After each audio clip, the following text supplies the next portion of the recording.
Porcelain tiles that chip every time you cut them? Total nightmare. Today I'll show you a few tricks to help keep those edges clean and chip free. These polished porcelain tiles I'm working with here are really fragile. They chip on the manual tile cutter and chip on the angle grinder. And unfortunately for me, I've got loads of detailed cuts to do around these recesses. Sometimes it's potluck how a tile will cut, but with tiles like this, the glaze is thin, glass-like and very easy to damage. So let's run through a few ways you can help improve the cuts and deal with any chips if they happen. For straight cuts, I'm using my Sigma manual tile cutter. You can see here as soon as I scribe through, the glaze starts breaking. The tile cut's fine, but the edge is jagged and not a clean cut. In this case, I'll take a 200 grit rubbing block and smooth the edge back, working into any small chips. That usually makes the cut good enough, especially if it's in a corner where silicone will run down that edge anyway. For the shaped cuts, I'm using an angle grinder. A water cutter can help here with smaller tiles, but with this type of glaze you can still get chipping. Firstly, a good base under the tile to cut on will help reduce vibrations. I like to use a bit of foam backer board as a nice cushion for the tile. Next, make sure your grinder isn't too powerful. This Bosch one runs at a lower RPM, which helps with not being too aggressive and with vibrations. Now, it also may sound obvious, but always check the blade's direction. It should match the arrow on the disc, otherwise you'll be in for a bumpy ride.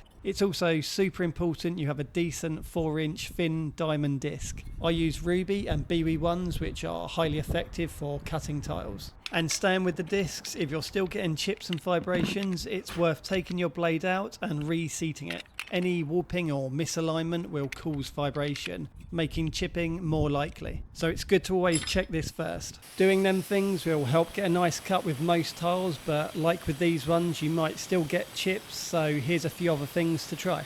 So I'm just running through an offcut here, trying to keep the left side good and ignoring the right. You can see I'm still getting chips with a decent blade and a low RPM grinder, so that won't be good enough for the cuts I've got to do. Next I'll go with adding some water into the mix to mimic a water cutter. You can see here spraying the disc isn't perfect here, but it's reduced the chips on the left hand side I'm trying to keep good. It's an improvement, so that could be a possibility for the cuts I need to do. Next thing to try is taping the cut line. Masking tape can help hold the glaze together and also gives you a good surface to mark on polished tiles. The only downside is you don't know what you're going to get when you peel it off. It's like opening a Christmas present. It's still a bit chippy, but better than without the tape, so the next thing to do is see how well the edge comes up with a rub. So again, with a 200 grit block, or you can use a polisher on your grinder, I just keep going over to try and cut into the chips. And to be fair, that's made a massive improvement to the tile's edge. Now, bearing in mind I've rubbed the tape one down, compared to the rest it's pretty good. So that method, maybe with adding some water, is going to be the best way to go with cutting these tiles. So these are a couple of tips here you can try to see if it helps you cutting tiles. I'm using a mixture of those methods here for my recess cuts with a bit of tape and water assist. But sometimes, no matter what you do, the cuts aren't perfect, but there are also ways to hide them once the tiles are fixed. So that's them cut and stuck, which was great fun. Not.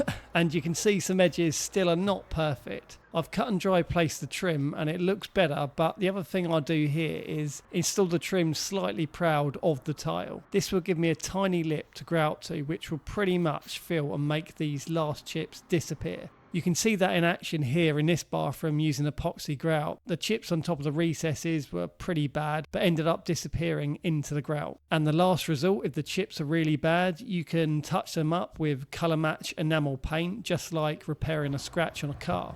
And the final results of this one, once grouted, were not bad at all. Considering what a nightmare these tiles were for chipping, that slight trim overlap with epoxy grout worked a treat. So there you go, some ideas there for dealing with nightmare tiles that chip when you cut them. Hopefully some of those methods help you if you come across the same issues. But take care guys, and I'll catch you in the next one.